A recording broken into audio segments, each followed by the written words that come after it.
All right, welcome to the Breaking Hyman podcast. My guest is JP Lopez of the It's the JP Lopez Show. Thank you for having me, man. Thank you. And then I'm having Russell sit in on this one because you guys are both into sports and stuff, and I'm not as much. So I wanted you to facilitate a little bit of conversation. Well, thank you for having me. I'm a good plan B. We got football coming up. Yeah, no kidding, right? What is it? 23 days. 23 days, man. Is that NFL? That is that's for college football. Oh, okay. And then, but the NFL is shortly after. But this has been the most anticipated football season, I think, in Tech history since the last one. But but now, with what's going on, $25 million roster, man. Oh yeah, is that what it is? If he shits the bed with a $25 million roster. Yeah. So tell me more about what that means.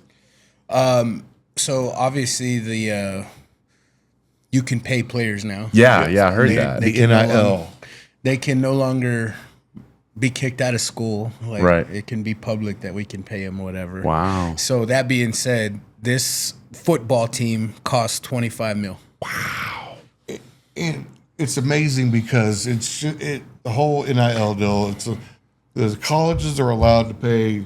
Is that the National Intercollegiate League? Name, image, and likeness. Okay. So, okay, because I remember that. They are now employees. They're paid highly for paid, well-funded entities. But okay, so it levels the entire playing field because now, by the grace of God, we have a couple of billionaires that love tech athletics, and they have just launched us into the who knows what. We found loopholes too. Yeah.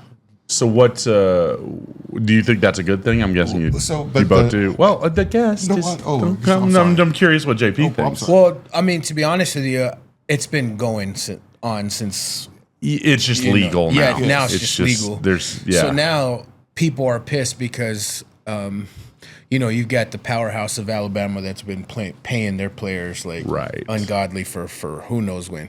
So then now that they've made it legal and they've capped the NIL deal, Tech has found loopholes. So we've maxed out the cap, but we've gone through a loophole to be the Red Raiders Club or the Matador Club. The Matador Club. And okay. we're paying our players way above any other school through that Matador Club. Wow. Yeah. Okay. So I'm guessing you that's a good thing across the board. I mean, it's going to be for athletics. It's amazing. Yeah. Sure. It has leveled the playing field. I mean, because every school has $55 million.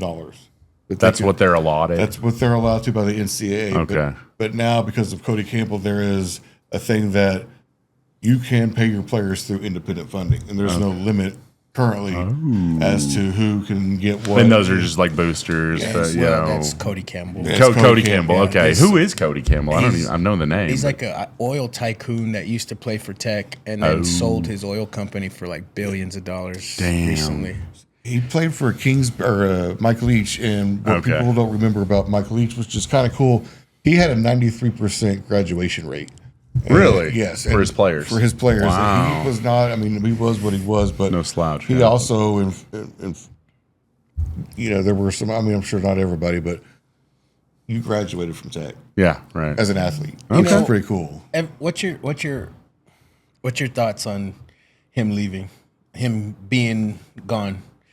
Obviously he's dead, but when we booted him, what was your thoughts on it? Well, I thought it was a mistake at the time, but the man just could not play football. Could not play defense, but you have to be both a coach and a politician to have that job, and he just refused to play ball. But you're going to scored 60 points on, so we got to score 61. Whoever had the ball last. But I thought it was time for him to go.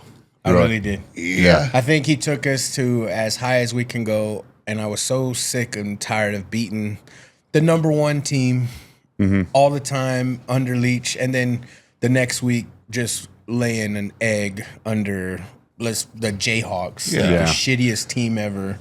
That was Mike Leach's MO. He wasn't consistent. Highs of highs and fucking lows of lows. And was it Kingsbury right after Leach? Kingsbury was right before coaching. Right. He was like 2 or 3 after Leach. Okay, he was his first quarterback at Tech. Okay, I couldn't remember who was the coach right after Leach. Tommy Tuberville. Tuberville. Yeah. The politician now, right? Now he's a senator. Yeah. You know what he did, right? No, what did he do? He had a recruiting trip.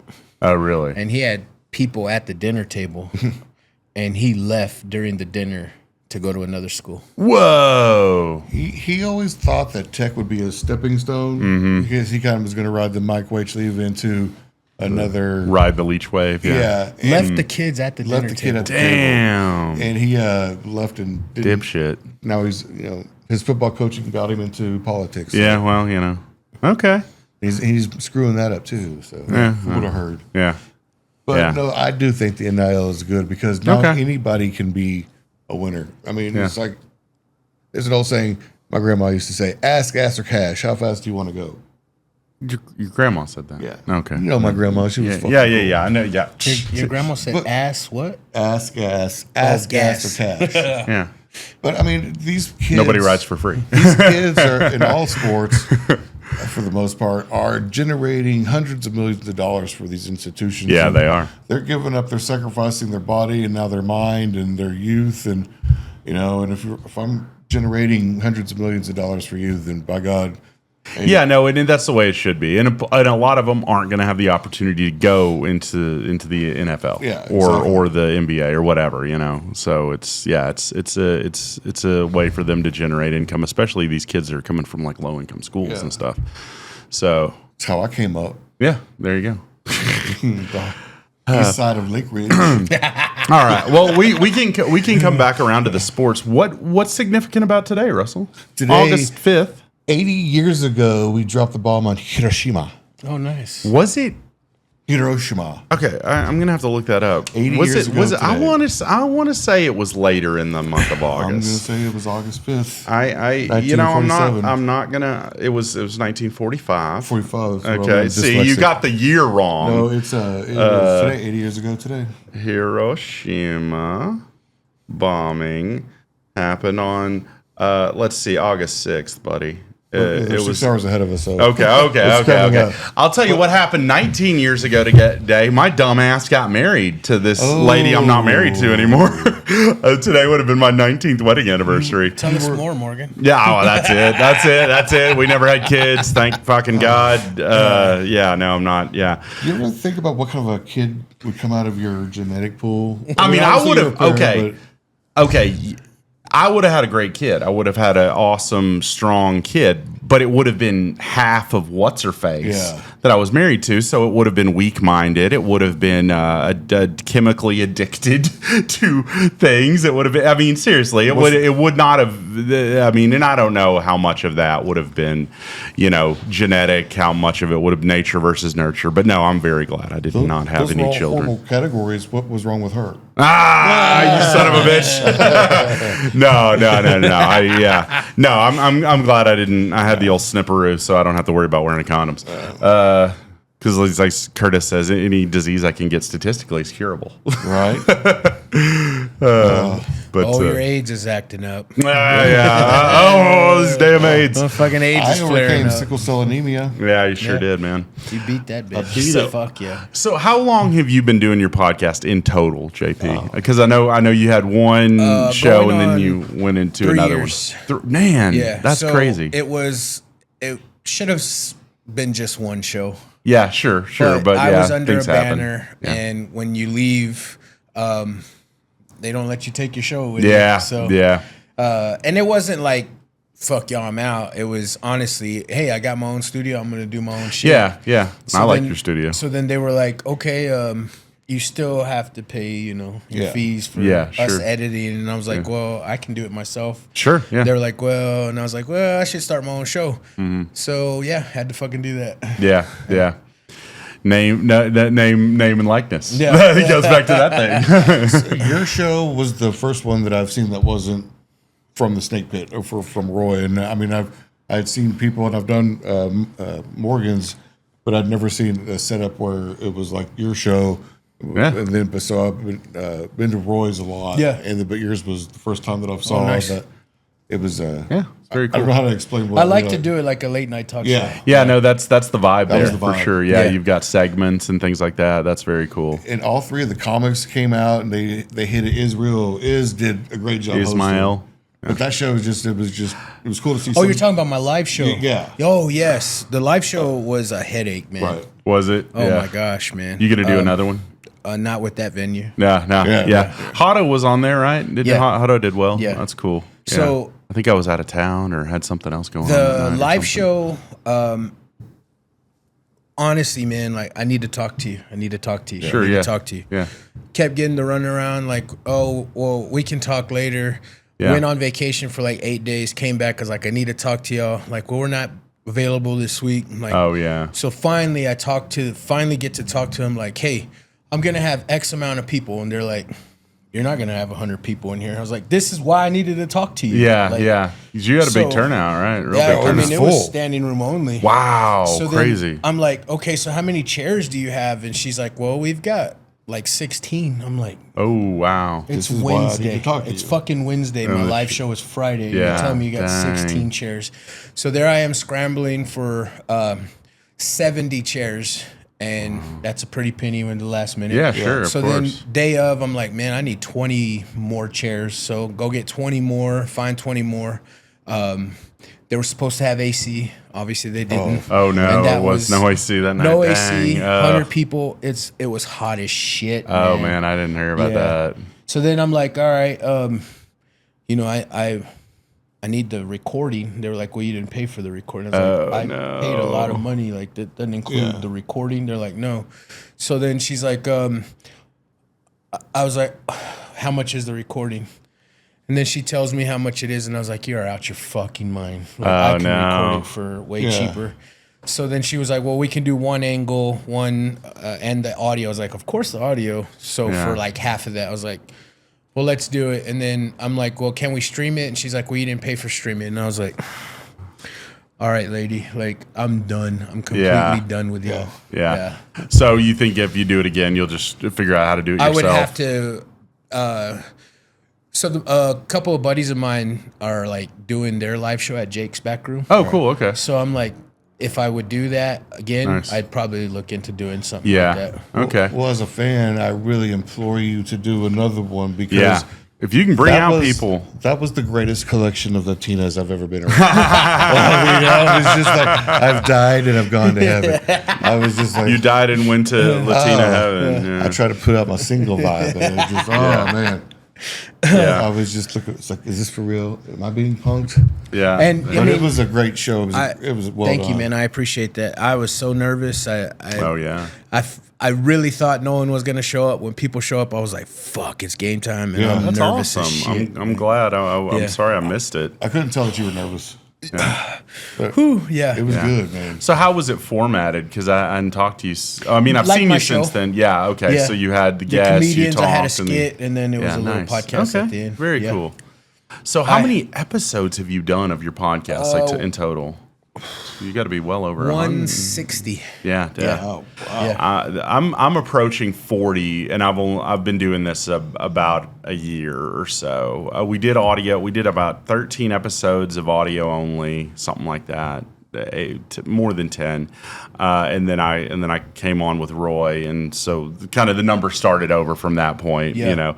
And it wasn't same name. I kept the same name because I was just doing it out of my house before, and then but yeah, it's been fun. And what prompted you to do a podcast initially in the first place? Honestly, my buddies, they have the Pendejos. Shout out to Pendejos podcast. They come out every Friday, and they're just a bunch of slapdicks just talking anything. So I was going through a hard time in my life. I had recently just got laid off from my career, and I was like, what the fuck am I going to do? Right. And my buddies just started that podcast. It was like episode 1. Wow. So we're outside, me and the wife, and of course your wife is always like, it's going to be okay. Like, shut up, I want to hear that Yeah, shit. exactly. Yeah. And so listening to them, dude, it kind of made me forget real life problems. Yeah. That's cool. So I was like, man, this is awesome. So I continued to listen to them every week, and then obviously got back on my feet, got into a whole new career, and I was like, I want to do this. Yeah. Like, and I did. Yeah. Hey, that's part of it. Congratulations.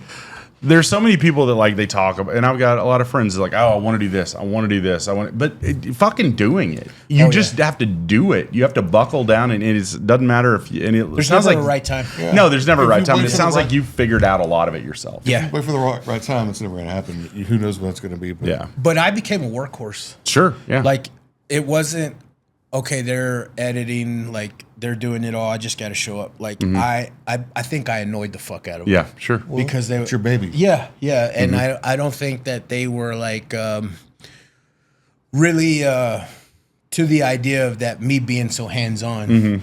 So I think I was like, all right, that's what kind of set me to go start my own studio. But then I was, like I said, I couldn't take my show. So I was like, all right, but I still kept the hustle, the work ethic, everything into the new show. It just sucks that I lost all my old content. Right. Yeah. So is it like you just switch the name? I mean, So it was the JP Lopez show. So I couldn't take my show. So now it's the JP Lopez show. Yeah. all right. Yeah. So was that just Yeah. How did that even work? Like, did you have like a contract or something? It was a handshake deal. It was a handshake. Yeah. Well, couldn't you have like just put it's the J period P period Lopez? You could just change it slightly or something. The thing is like, to get my old shit back, it would have to be the JP Lopez show. Yeah. But they didn't have me under my own account. I was under the studio banner. Oh, okay. So it's not like they could remove one show out of the studio banner and give it to me. So that was that makes sense. It was all released under You should go up as it's JP Lopez. Yeah, it's it's JP Lopez. So I mean, regardless of what the name is, it couldn't have been my old show because they couldn't remove that one show from it's like it's like if David Letterman had another thing, you couldn't have Late Night with David Letterman because that was on CBS. Okay, that makes sense now. So about 12, 13 years ago, when The Wall went back out on tour, it wasn't Floyd The Wall. He was Roger Waters. Roger Waters presents Pink Floyd's The Wall. Yeah. So how many episodes have you done with as it's the JP Lopez show? It's been, I want to say, since November, so probably like 50 episodes, 45 episodes. Yeah, so you hadn't been doing it too terribly long when I was on, because I think it was like... Actually, you were one of my first shows. Was I really? Yeah. Okay, sweet. Yeah, because it was in the winter. I remember it was fucking cold. Bro, that day we honestly recorded. was so worried that it was going to be like really cold in the winter and really hot in the summer. But it's all right. It hadn't been bad. Yeah. That's good. And you still get recording in the same spot? No, I'm looking for a new studio. Oh, okay. Now. Okay, cool. So that's a whole nother story. I want to stay away from. Yeah.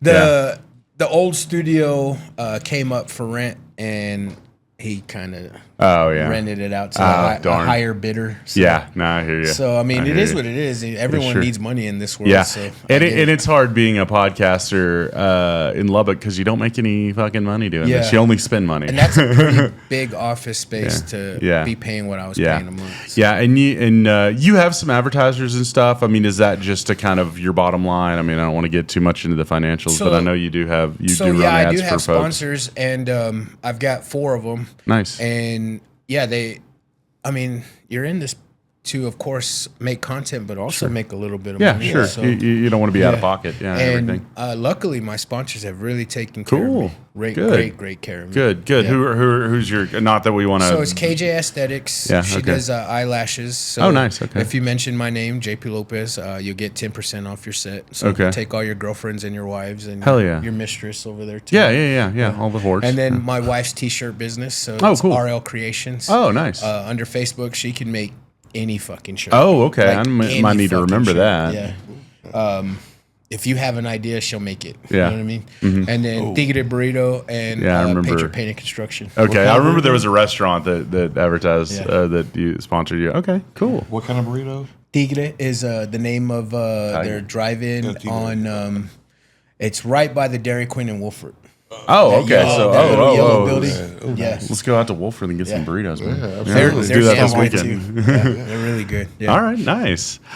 So what is the? I know have all different kinds of guests, just like I do. I've got all different kinds of guests. But you've had comedians. You've got the episode I was on. We were talking about like kind of like men's mental health issues and stuff. What is your primary focus? Honestly, I would like to just highlight all of Lubbock. Mm-hmm. Like if you're a good, solid dude, and as for you, Mr. is vouched for you. You know, he co-signed you. Yeah. I love, respect Mr. Is like nothing. Oh, he's the best. And if he co-signed for you, I was like, let's have him on. And you had a great fucking episode. Oh, thanks. And I enjoyed that. You have people watching your show because you've been on my show. Yeah. You know what I mean? Yeah. So that's my thing. Like it's not sports related. It's not nostalgia. It's fucking anything and everything. Yeah. As long as you're cool as fuck, I would love to highlight you. Like showcase your comedy, showcase your artistry, like everything. Yeah. Yeah. You're huge in the amputee community. You had Mikey V on, Mike Vasquez. Has he been on yet? He's another stand-up comic. Well, he doesn't do stand-up. He does sit down because he's a double amputee. Mike Vasquez. Oh, okay. He goes by wheelchair skydiver. If you've ever met him, you would remember. He's a veteran. I was about to ask, is he the veteran? Yeah. He's who he is. He's an Afghan war vet. Yeah. He's So a cool guy. He's the second coolest amputee in Lubbock. Yeah. We got. Russell holds the number one spot, and I've known Russell for longer too. So, if you don't mind me asking, how long has it been for you? For the accident happened in 1985. Oh, it's not like from Nam or anything, right? how fucking old do you think he is? I lost it in the war on drugs. Fucking Reagan. And I had it amputated 20 years ago. Oh, okay. So it grew back, and that shit just... It grew back. You know, I always hear this, and maybe you can settle it for me. Yeah. I always hear, like, when people cut their toes or feet, their leg off. Phantom pain, yes. That it fucking hurts or it itches, so and it's not there. It's phantom pains for me, and they are real, and in the beginning, they were deadly. I mean, there was a lot of... My leg was basically mangled, and they should not have reattached it, but they did. Oh, well. Yeah, you were 9. I was 9 years old. Yeah. And so when we had it amputated, there was so much nerve and muscular damage. They would come, and then it's just all of a sudden, bam, and then they hit you out of nowhere. Man. What's going on is your brain is always sending out messages and signals to pick up your finger and do all that. So it's sending out information that when it gets to the end of those nerve endings, it's just like hitting a wall. And oh, geez. That's an interesting way of explaining it. But I would have aftershock. So you would have the initial one, and they were intense. And I had one at a christening, and I was sitting next to my mom, and sometimes they're bad. I was like, holy fuck! And it just came out. And you can hear my mom's like, oh, Jesus, we're all going to burn in hell. I'm glad you're not Jewish. I mean, but they're all good. But yes, there are phantom pains, and yeah, you know, and every now and then you'll catch me. I'll just, damn, that's just insane, pop up like that. Bro. You want to hear a crazy thing I heard? Okay, so I always wondered, like, if a guy gets his dick cut off, does he have phantom pain? Yes, he does, unless he's trans. If a trans person gets their dick cut off and becomes a lady, they don't have phantom dick pains. Why? Because it wasn't supposed to be there to begin with. I don't know if that's true, but I read that somewhere. It's like in a mental. So they do what? Is it a fact or is that a bit? No. That's a thing I read. Oh, okay. That is a thing I read. You think it's because the hormones they pop? Maybe it could be the hormones, and they grow the titties and all that stuff. But yeah, if they get the gender reassignment, get their penis removed, they don't have the pains. But if a guy loses his dick in an accident and he's still a guy, while we're on the topic of trans, yeah, sure, why not? Go for it. I hope no one comes at me for my ignorance. Nah, you're fine. I just heard, hadn't even read it. I just heard. Like if a woman transitions to a man, they don't get a penis. No. There's no way to make a penis out of nothing. I just thought they built one. No, they like have a lot of apparatus. They'll. I watched a documentary about it, and this female to male. So they started taking hormones. Grow facial hair. All that shit. Growing body hair. They just got like a dildo thing or whatever, and that way that they could actually pee out of. So like it's something that goes in the woman's urethra, and then they could pee out of a fucking fake dick. Yeah, it's weird, and then they use that for sex or whatever. You know, I mean, if their partner wants that, I mean, obviously they can't feel the fake dick, but you know, it's kind of yeah, and not all male to female get their dick cut off. I know, I've had experience. As far as dildos, you can ask me questions if you want. I've talked about it on the podcast. I hooked up with a trans girl back in May. Did you know? As far as do what? Did you know? Yeah, I knew. Yeah. I wouldn't have gone into that situation not knowing. She told me beforehand, and I'm like, yeah, I know. So since it wasn't supposed to be in your mouth, did you still have a gag reflex? Fuck up! Shut the. That's a good. That's good. Oh. Dude. Yeah, no, I couldn't feel anything. Supposed to happen. No one's supposed to happen. No. Phantom pains. I've said that joke on stage. I said her dick tasted just like pussy, just like pussy. No, it was a one-time thing. I'm not gonna do it again. I need the. Well, you don't know if you like it unless you try it, right? Yeah. I mean, I mean, more or less. Yeah. I mean, it's one of those things where it's like she looks like a girl, you know, from the waist up. Yeah, and from the waist down from behind. I've always been of the opinion, as far as like dildos are concerned, for me, give me a good foot-long double dong. Foot-long double dong. It's even got a cool name. Yeah, foot-long double dong. Like big around. What's his name? Ed Norton, right? Yeah. The beer can. And isn't his husband or wife trans? Ed Norton? No. Oh, you're thinking of Jim Norton. Jim Norton. Ed Norton. Salma Hayek? Yeah. No, yeah, Jim Norton is married to like a Norwegian trans. Yeah, I think she has a dick too. Yeah. Love is blind. I mean, I don't know. Maybe he likes it. I mean, Jim Norton very famously liked True. Yeah. They were talking about him. Yeah, they have a podcast together. They were talking about him after Ozzy died. Oh, yeah, he was a big Ozzy fan. Yeah, he got a picture with all the surviving members of Black Sabbath before Did you know that he was an assisted suicide? Ozzy? Oh, yeah, I'd heard that. Yeah, we talked about that on the last podcast.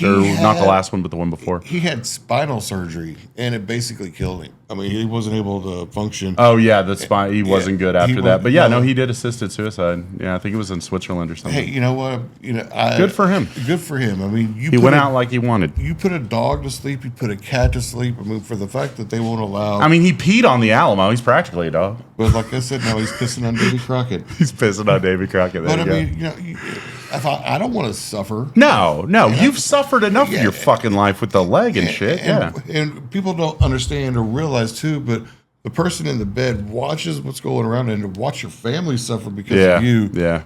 It don't feel too good. No. They should have euthanized you when you were 9. They should have. No way. No fucking way, dude. It's selfish of me to watch my dad on his deathbed want to get better, or want my dad to get better. Sure. And when I know he's fucking done. Yeah. Like he's just take me. Like I'm done fighting. Yeah, you're right. Your body tells you, because like my dad had a pacemaker, and it was just kind of, but he had a DNR, and so he was just like, turn it off. It's not, and and to hear that, I mean, and we lost my mom too, not to be Debbie Downer, but it kind of helped us in the long run, because she said, if I don't have a good quality of life, I don't want it. Yeah. And so the doctor's like, Mom ain't coming back, so it was just like, all right, let's go another route. Yeah. And you're at more peace like that. Yeah, your dad died first. Yeah. No, my mom did. Oh, okay. So your mom died first. Did it prepare you for your dad passing?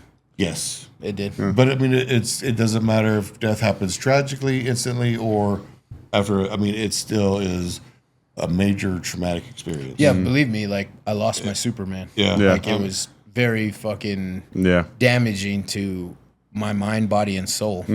But you hear like, well, I've lived it, so now maybe I can handle my mom passing, but there's no fucking way. There's no comparison. No way. And that's your mom. Yeah. That's your connection. And I was fortunate enough to have had the greatest mom possibly for me. I mean, she was. Yeah, everyone's got a good mom. Yeah. So everyone's got the best mom. Most of us do. I get that. No, that's what yeah. You get what I'm saying. Yeah, though, right? for like sure. If you got a good mom, then you got the best mom. Yeah, and my dad's been gone for 16 years. My dad died very young. He was only 47 when he died. But my mom's still around. She's and I hope I have her for a while longer. And it's funny watching her get older without my dad because she got remarried. My stepdad died last year, so my mom has lost 2 husbands at this point in time, and she's only 65. So she's bad luck, right? Yeah, must be. Yeah, Black Widow. But I want to see her around for. I mean, she might like my grandpa lived to be 91. I mean, if you said 65, my mom's 65. Yeah, that's still young. Bro. Yeah, no, she's still way young. And she had the same surgery I did. I had the gastric sleeve about a year ago. She had it about 6 weeks ago. So she's trying to get healthier. She's trying, losing weight and all that stuff. So so she'll be around for a lot longer. But and a shout out to Mama Morgan. I mean, she's so sweet. Oh yeah, Russell loves my mom. Yeah. To having lost your mom, you never get mom hugs again. You never get those, things that mothers give you outside of mommy dearest, whatever. But it's cool because you get those things from the sweet, cool moms. Whenever my mom will beat you with a wire hanger if you want, dude. It just feels good because you get that nurturing. Yeah, sure. I text my dad every day. Oh, really? Just it into wasn't the universe? like calling or it was just like a good morning pop or whatever. Yeah. But I talk to my mom every day. Yeah. I usually do too. So if that fucking rug just gets pulled from under me, immediate. Yeah. Oh, dude, I would. Yeah. You're never prepared for it. No, yeah. Yeah, no. You're not. And to answer your question a minute ago, it's like you never get over it. You just learn how to deal with it. To manage it. Because it's always there. Yeah. And you're going to die, and you're going to die, and I'm going to live forever. Yeah. We don't know. AI might make us all live forever. It's just enjoy the time that you have. Yeah. Remember that your parents are human beings too, and whatever happened that didn't kill you, go to God with, that I love you and you did a great job. That's why. Forgive me for once again for being ignorant, but I don't see YouTube going anywhere. Not for a while. No. Not YouTube? for a long time. No. And that's why I love having my content on YouTube. Yeah, it'll live forever. Because if I fucking died, man, my YouTube content will be there forever. Yeah. I mean, I think people will stop watching YouTube before it will go anywhere. Yeah. And it's going to be archived or whatever. My fucking grandson wanted to know about me, watch a few videos. It's funny, though, because if you think about how much stuff you've put it, because, I mean, anybody can watch anything I put out there, and I put out some crazy shit of me saying some outlandish things about things I've done, and I mean, because I'm pretty much there's no part of me that's off limits. I talk about anything and everything here to my own detriment. It is cost me relationships and things like that, but I don't give a fuck because that's who I am. Yeah, you're an open book. Yeah, I am, and I think that a lot of us stand-up comics are that way. We just talk about anything, But yeah, do what? Even Meatloaf. Even Meatloaf. What are you talking about? Even Meatloaf. I remember this conversation I had earlier with someone else. Oh, okay. Yeah. I got them mixed up. So. Oh, okay. You got me mixed up with Meatloaf? I was thinking we both went to LCU. Yeah. But so what do you, when you're done with your podcast, what do you want your body of work to show that I was a great husband. Okay. Hey, that's cool. You don't go to my podcast and not see my wife. Yeah, no. I met her the first night I met you. Yeah, that's cool. I think that's important. Yeah, Raquel's a cool lady. I'll die. No one will remember me, but if you do remember something, just know that my grandfather showed me how to love a woman, and I died to make him proud. There you go. Boom. And to your credit, I met your son before I met you. Oh, okay. And it was at Roy's podcast. Oh, yeah. He was wearing a tech double T-shirt. Oh, yeah. Because then I met you, too. Yeah. And I was just like, that motherfucker knows something about sports. I'm going to go talk to him right now. Yeah. Y'all talked a lot of sports. Because my buddies aren't big into sports now. Yeah, no, the comedians aren't as much. And he held his own, I bet. And it was great. We had a fucking awesome, amazing conversation, and you could tell me he was polite. He kept saying yes. It's like, dude, you don't. But he was very polite. And I was like, that's a good kid. Yeah. But you know what drives me absolutely fucking nuts, What's man? that? Kids today. Oh. So damn when kids. we were young, you go to a family gathering or your dad's friend's house. Yeah. What did you do? Hello. You don't see that shit anymore. None. Say hi, no, get your fucking kid out of here. Yeah, it's the social media. And the kid is 12. It's not like the kid is 3 or 4. No. Yeah, they social skills are in decline. I think I see it every day at work. I work with college students, and it's kind of sad. And I hope we get back to a place where, because I had a kid come in my office one time, and I said something about like, well, get out your phone and we'll do it. He's like, I actually don't have my phone right now. I'm on detox. And I'm like, that's awesome. That is awesome. You're getting off of not all, and I hope we see more of that in the future, because it's not going to kill you to have your phone away from unless it's a heart attack or something. Yeah, it'll kill kids without Wi-Fi. Yeah, excuse me. Yeah, Wi-Fi, not having Wi-Fi will kill a kid. Yeah, I saw a TED that social media TED Talk. Thank you. It really does destroy your brain. It erodes it. I mean, like if I don't get 37 likes on this picture, it affects you negatively. I've always heard this. I don't know if it's true. Like, I didn't do the research, but I heard like Steve Jobs didn't give his kids iPhones, iPads. Yeah. I heard like the CEO of Pepsi doesn't let his kids drink sodas. The CEO of McDonald's doesn't let his kids eat McDonald's. What does that tell you? Well, the heads of the cartel in Mexico probably don't let their kids do cocaine. I mean, it's you don't want you see the harm. I mean, a fucking iPad is a drug, man. Yeah, well, that's just the dopamine. Yeah, and I think you're programmed now to do that, to get the kid to shut up, to sit down, and to get mom and dad. Oh yeah, they're babysitters. Yeah, iPad is a babysitter. I have a really cool job right now where I do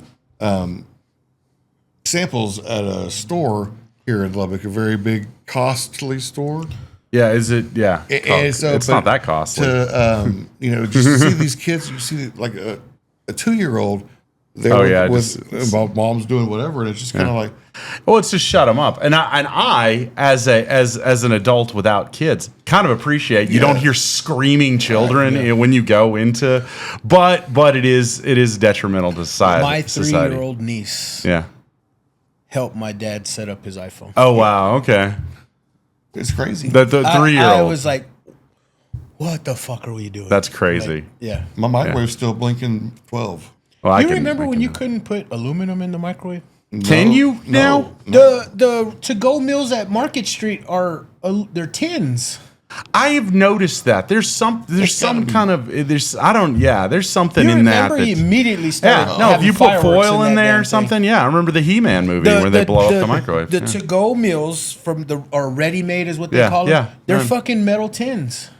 That's so weird. They're microwave safe. That is really strange. See, I'm gonna have to figure this one out. McDonald's is a forefront into mutilating yourself with that woman with the hot coffee that melted her tracksuit too. That's a whole other thing. No, it's not to my point. But I can see that thing blowing up somewhere at some point in time. And naming a whole bunch. That's what. We'll see. Maybe an air fryer will blow up and kill somebody at some point, or an Instant Pot. No. Yeah, I've never been lucky, so hopefully I'll start now. Right. No kidding. So, So as a podcaster, do you watch other podcasts? I do. Who do you like? I really like local or just big ones. Okay, so I never miss Two Bears One Cave. Okay, cool. I never miss Your Mom's House. Yeah. Big Tom Segura fan. Yeah, same. I always watch Are You Garbage? Oh yeah, AYG is great. Yeah. And then I watch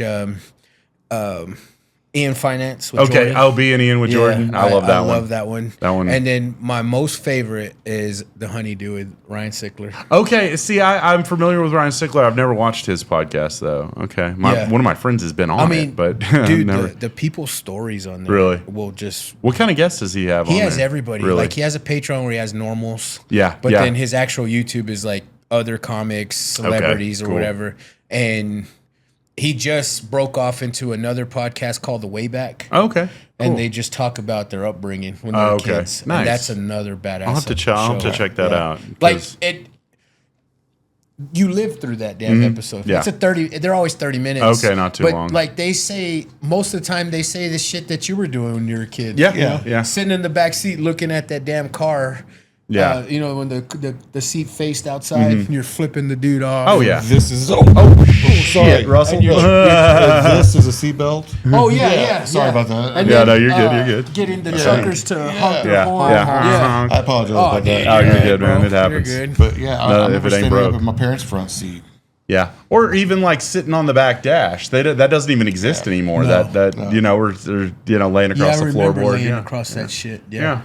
No more. No, those days are over. My parents had a badass station wagon. I knew you were going to say station wagon. It was one of those that had that flip seat in the very back, and they called it like a smuggler's chair or something like that. But that's where we sat. I mean, that was the coolest. You know what was like the epitome of wealth when I was a kid? What's that? The fucking van that had like the swiveling seat. Oh yeah, the conversion van with the bucket seats and the TV. Table to play cards. Yeah, the conversion. I was just like, man, you got to be fucking rich to have one of those. I know. Yeah, if there was a TV VCR combo in there. Fuck yeah. It's like, we can watch Back to the Future. I want to go on a road trip in this motherfucker. Yeah, I know. And now everybody has a TV, no matter what you're driving around in. If I had what they call "fuck you" money, I would love to design my own van and inside however badness I want it, but make it look like the A-Team van. Oh yeah, that would be the shit. And you pop out and start shooting people and nobody gets hit. Mr. T. Dun, dun, dun. What? Goddamn. What was your first car? Mine was a 1987 Camaro. Oh, nice. That my sister didn't wreck, so I got. Were you just barely driving age, or were you way older? So I got, as soon as I turned 15, I got my permit because I wanted to go. Yeah, sure, of course. Because that's a thing of the past too. Kids wait till they're 19, 20 to get their fucking license. My boss's kid turned 16 recently, and she did not want to get her driver's license. It was just like the anxiety. They're on there. They can't. Anytime they're driving, it's time they can't be looking at their goddamn phone. It's stupid. My son, we had to tell him, dude, you got to get a license. That's can't crazy. Keep taking you to school at 5 a.m. Yeah, that's crazy. Yeah, because that's freedom for the parents. Yeah. The parents are free. What's the hold? But they don't want it. It's the anxiety of it. They don't want the apron strings to get cut. I don't think that they're hungry for freedom like we were. They're not. That's what it all boils down to. Yeah. They can live at home and never see the light of day and be fine with it. Yeah. As opposed to us, like we had to get the fuck out of the house. We got kicked out of the house. You ate breakfast. You got the fuck out. If it was summertime, you came home for lunch. Your ass better be on the don't come home. I'm speaking like you're driving age. And you've got to be home. You're like, I got to get the fuck out of here. You know what I mean? Well, all their friends are online. It's just, it's really weird to me, this. And I mean, it's so expensive now. It's damn near impossible for somebody in their 20s when they graduate from college to go out and buy a house or to even really rent a place and have their own place. Because that's like, I have friends that have kids that are grown, college grads, still live at home. I never understood how a house, let's just say a cheap house, $100,000 house, right? I never understood how you had to jump through so many hoops and holes to get that loan. And you could go right now to whatever car dealership and get an Escalade, whatever, for $120,000, $130,000 loan like that. Yeah, and I think it's the markup. They're going to make money as soon as you drive it off the lot, and it takes a long time for the mortgage lender to make money off those mortgages. I think just because that's why you have like a 30. You know what I mean? Like you have like a 30-year mortgage, whereas the VIG or whatever. Yeah, because I think it compounded like whatever over time. I think there's a lot more money, and plus you can't repo a house. It takes a lot more effort to get, because I had a friend, I think you've had him on your show, Josh Signs. He used to work for like a tire place, and they would repo if people got behind on their payments. They would repo tires. They would jack up the car and take the tires and the rims off, like right there. And any place called Rent a Tire. Yeah, Rent a Tire. Yeah, that's because fucked up. I mean, no, I'm not airing all my business on here, but I got divorced. My ex-wife is still in that house. She has not made a mortgage payment in forever, and it has taken the mortgage company so fucking long to foreclose to get her, because so many people are already in foreclosure because of COVID. It's like people don't pay their mortgage for a year. Is your name still tied? Oh yeah, she's fucked my credit because both of our names are on it. Nice. I can't get her out. I can't. She's basically got all the rights. and I've got none. I say we go toilet paper your house, Morgan. I don't want to say anything on the podcast. No, it's the bank is within a month or two of foreclosing and kicking her out. I told her, I was like, I'm going to come and sit there while the sheriff's department moves you out and laugh my ass off because you could have prevented this. I'm just going to come. You could have sold it. We could have split the money, but she's a hoarder and stuff. Yeah, and, shout out Josh Signs, man. Yeah, he did. He was repoing tires. An hour late to his episode. He showed up an hour. That motherfucker. He doesn't operate on any set of rules or anything. Like, I mean, he marches to the beat of his own damn drum. The amputee community is always on time. Well, yeah, I mean, if you're not, we'll take your other damn leg. How else are you going to get your foot in the door? Jokes. So I want to ask you. Sure, ask me. Can you paint the picture for me for your very first time on stage? Yeah. So the reason why I ask is because you're good. Everyone's like, you should. I don't plan on it, but everyone's like, you should try comedy. You're funny, blah blah. You should try comedy. I don't intend on trying it, but I would like to just be in your head for the very first time. So I come from. I started playing guitar and singer-songwriters started playing when I was like 16 or 17. So I already had the performing thing. So before I went up for the first time and told jokes, I had 20 plus years of going on stage, talking into a microphone. It may have been a story before I play a song, but I would always want to say something funny. And then just different public speaking things. I started hosting movie parties at Alamo Drafthouse in 2015. I would write jokes for that. So when I got on stage for the first time to do an open mic stand-up set in 2022, about almost exactly 3 years ago, just a little over 3 years ago, I had my jokes. I was a little bit nervous, but I was okay. I told him I was a little fast. I told him faster than I wanted to, but yeah, I there was no nerves or anything. I do occasionally get nervous and fuck up or whatever. I did when I was in Europe a couple times, but my last set there was really good. Nice. And that was I was prepared. A lot of people, they'll go up because they're drunk and they see that there's an open mic. Russell, I think you were pretty prepared. I was. Yeah, because I'd always been funny. My dad was funny, Yeah. So that's where I was. But what about you, man? I've been funny all my life, but there's a whole difference than sitting and writing down material. Oh yeah, I met him via Alamo 10 years ago. I've always been that kid that's got the wise ass comment, the class clown. I mean, I've always had the ability to make people laugh, and I've always enjoyed getting reactions out of people. I met El Padrino Rafa at Jazz one night because I thought he was with the mariachi band. And he was like, I'm not with the band, I'm a comedian. And long story short, he talked to me for 2 hours about stand-up comedy. You should do stand-up comedy, bro. You think you can do it?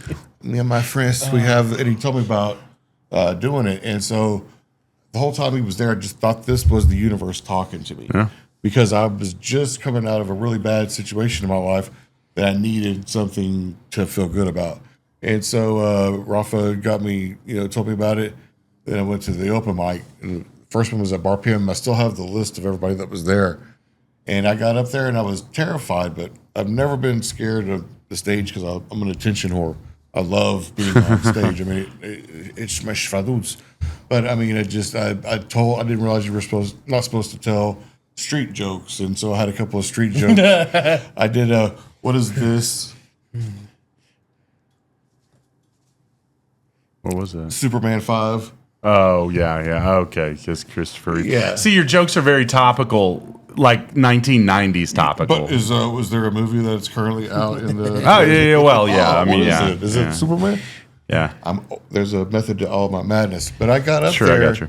And it was really beautiful. It was just like losing your virginity because you don't know what you're doing. Getting ahead of yourself. There is no rhythm. I mean, you don't know. You're just up there like trying to remember what you're, and you got up there. Is this going to work? Is this going to make people laugh? The first time they laugh, you're just like, okay, I can do this. Yeah. And my second time was horrible. Oh, nice. It's always horrible the second time. Bad. The high of a high and the low of low. Yeah. I forgot. I couldn't read. You know, the first time I lost my virginity, I got her pregnant. Oh. Well, I was okay. So it was okay. See, this brings it. So this is called the Breaking Hyman podcast. Breaking Hyman, colloquial term, for girls losing their virginity. So I was going to come back around to when you lost your virginity, you got the girl pregnant. Mm-hmm. Whoa. Yeah. Yeah. How old were you? I was 15. She was 18. Damn. Yeah. So do you have like a 30-year-old kid? So I don't the bring I'm up pregnant phone call. Okay. And I was immediately the used car salesman. Yeah. We're not going to be together. There's an age gap. My parents don't like you, blah, blah, blah. Like, you need to get this fixed because I'm too young to be a dad, blah, blah, blah. In shock. And she was 18 and she took what I said to heart and she had a schmishmortion and Yeah. Well, yeah, I mean, that's some luck and aim. Yeah. Well, that's when you had good aim. That's when I shit you not, bro. Very first time is when I learned that you actually come before you feel it. Oh yeah. Oh, pre-cum. No, like I pulled out because I was about to come, right? Oh, okay. I felt Yeah. I felt I was about to come. Yeah. But when I pulled out, there was cum in her. Yeah, okay. So you I had that post-nut clarity. but Was a little too late. I didn't feel it. Whoa. Until You were having your aftershocks when you pulled out. Damn, dude, that's some. Whew. I lost my virginity on the exact same hole I lost my leg on. What? Okay, you back up, motherfucker. He lost his virginity. He lost his leg on a golf course. On a golf course. On the what is the 18th hole? 17th hole. So pop my cherry out there. I got a hole in one. Yeah. Dude, you said something that really, really reminded me of a really old memory. But you said class clown. Yeah. Dude, I lived to be the class clown. Oh yeah. But my dad didn't play that shit. Right. Oh, but I knew this joke was gonna hit. I knew that I was gonna get laughs, and I also knew that I was gonna get my fucking ass whooped at home. And I still was like, it's worth bam! it sometimes. And then sure enough, there's the letter to the house, and you gotta tell the joke now. What was the joke? No, I'm just saying, all the time, just all every times, joke. I just fucking know if I say this, I'm gonna get some laughs. Yeah. But I also know I'm gonna get in trouble. That type of shit. My dad always had us. There's a time to be cute. There's a time to be funny. There's a time to be serious. But I mean, I just I was ADD from the day one. But every parent teacher conference that my mom went to, they were like, Mrs. Cooper, Russell is a delight. Russell is funny. Russell is smart. He's engaging. He's a motherfucker won't shut up. Yeah. He talks nonstop. Imagine you two fuckers. Yeah, no kidding. He's a little older than me. I was homeschooled for junior high and high school. I definitely would have got myself in trouble in junior high. Class. Yeah, exactly. I'll quote my brother because my brother was also homeschooled, and he said, as the best, worst, and most wholly average student in my graduating class. He was the only one in his graduating When you're class. homeschooled, right? Yeah, sure. What time does first period start? Lunch, whenever you want. It's my mom played it fast and loose. She was not super duper strict with this because by the time we were in junior high, we probably knew more. I probably knew more than she did as far as because it had been 30 years since she had learned all that crap. Did you walk across the living room when you graduated? Yeah, no, we yes, yeah, dun, dun, dun, dun, dun. Yeah, I got a cap and gown. Did you have a winning football team? I did. I had the winningest paper football team ever. So there was a homeschool organization here in town, SPCHIA. It's a mouthful. South Plains Christian Home Educators Association. I don't know if it still exists, but it did in 2001 when I graduated. We had there were 26 of us that graduated that were homeschooled that year, and we had a ceremony at Southcrest Baptist. My best friend Brett, and then my friend Corey, a bunch of us all graduated. And together, and I keep in touch with a few of them. Does the school year take a full school year? Or yeah, it's done like the normal school year. We had our summer off and everything. Yeah. It was just done. So you can't do first grade in 3 weeks. Billy sure Madison could, style. right? Yeah. I'm sure you really could. Yeah, though, right? you could. Yeah, there's not much to it, but You I want to fuck the teacher. That would have been a little awkward. You might want to pass on that. Yeah, no, exactly. Mom, am I going to pass this class? Well, if you play your cards right. Yeah, it was. I wouldn't do it again, and then I ended up. So I didn't do myself any favors by you lost your virginity when I was 15, 23 here, and it was it was to my ex-wife. Well, dude, to be honest with you, I didn't want to lose it. Really, I mean, she was pressuring me for very months, aggressive. Bro. Mom, really, your dad was really hard on me last night. Yeah, she was pressuring me for months, man, Really? and I'm talking like I was so scared. she wanted to see little JP. Was it a religious thing or was it a scared thing? It was just- 15-year-olds aren't just- always equipped to fuck. well, you know? I mean, I had buddies that had babies in 7th grade. Oh damn, dude. So I was like this, I can't be a statistic. Yeah. And then so, you you kind of weren't. avoid it. And then it was my sophomore year going into junior year summer when it happened. And she was just all summer just pressing me. And I was like, fuck it, it's going to happen today. You went from a sophomore to a hardmore. I'm going to graduate with your kids. So, where did you go to school, JP? High school, I went to Lubbock High. Oh, okay, cool. And then, of course, Tech. Yeah, right. And middle school, I went to Cavazos. And I went to Cavazos the very first year it opened. Damn, so we're close to the same age because I remember when Cavazos opened. It was like a year or two before. And you talk about the most weirdest experience. Oh, it had to be weird. You had the smartest kids in Lubbock in this school. Yeah, 'cause it was a with magnet. the most fucking ghettoest, fucking gangsterest well, the kids. kids that live in that neighborhood. Yeah, It was a John Hughes movie. yeah. It was exactly. it was fucking nuts, man. Except the way- none of them were That's white. the way Irons was. I was the first at Irons. Oh, you were at Irons when it was brand new. magnet school. So you had all the Southwest Lubbock kids, and then they busted. Yeah, you had all these half rich of white East kids that Lubbock, live in like Lake Ridge, So- going to Cavazos. Yeah. I thought you'd look familiar.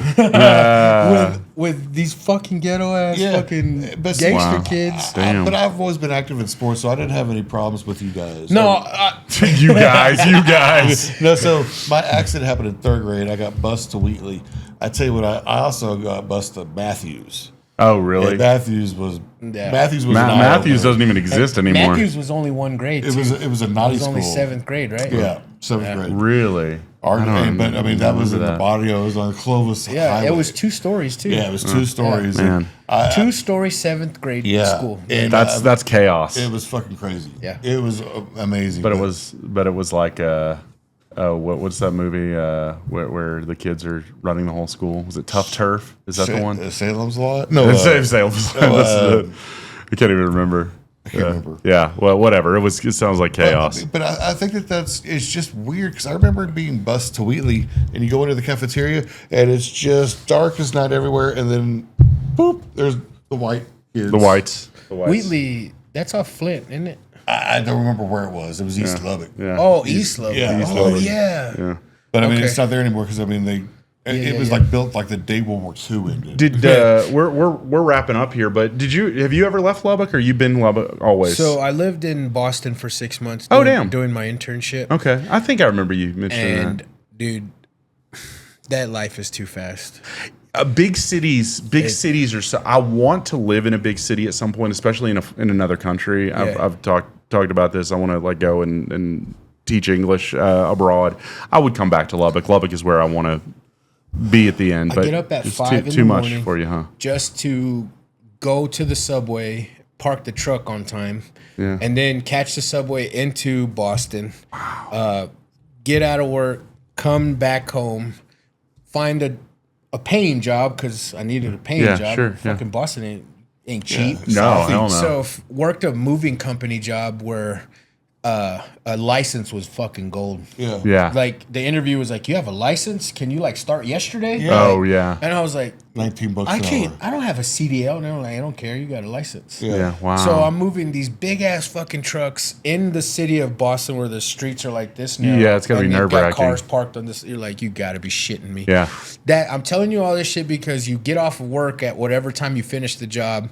You get home, maybe eat something because Yeah. you're not hungry. Yeah. Huh. And you're exhausted. It's already midnight, and you got to get your ass to bed because if you don't wake up at 4:30 to make that subway at 5, you're It's a fucked. shitty life. That's- Yeah, and it's just And that was 6 months of that. Every day. Wow. I was like, no, fuck this. Yeah, it's no, Boston. I don't. Yeah. And if you're a Yankees fan, that's got to be hell. Well, that's the thing too. Is like, dude, if you want to party in Boston and you don't live in Boston, like I did, I made friends. We're going to Boston. Mm-hmm. Okay, you're paying what a $5 toll to get into Boston. Oh, wow. You're paying for parking. You're paying for a cover charge. You're paying for everything, and you hadn't even had a beer, and you've already dropped $100. Jeez, fuck that. And this was in 2007. So can you imagine how much it is now? Yeah, it's probably double that now. Forget about it. Yeah, no thanks. No. You haven't even had your first beer? Yeah. I love New York City. I went to Istanbul or last month. I went to Prague. But yeah, long term, I don't know how people live in big cities because it's like your mind is always going. There's always traffic. There's always this and this and this, and it seems cool for a while. I don't know if I could do it permanently. Lake Titicaca. Lake Titicaca. Well, yeah. Well, I like titties. Caca. Not so much. Yeah. But okay. As we're wrapping up, you already told us your virginity story. Thank you, by the way, for just volunteering that information. Well, I'm like you, man. I'm an open book. Yeah. Where can they find the podcast? And, so every Wednesday, it's the JP Lopez Show drops on YouTube, iHeartRadio, Spotify, Apple Podcasts, on every streaming platforms. It's the JP Lopez Show. If you guys can help us out, man, with a like, a comment, a share. Do you have a Patreon or anything? I at this point? No? I don't. Okay. I always said that. So when you came along, it was the new format. Right. I stopped taking breaks. Oh, okay. I just put the break in the middle of the show. Oh, okay. I was taking breaks, bro, and we weren't leaving the studio till like 2 or 3. Yeah, we were there for a couple hours that night. Like 2 or 3, because breaks were like 4 or 5 hours just getting trashed. Right. Oh shit, we got to take it home. Yeah. Let's record the second half.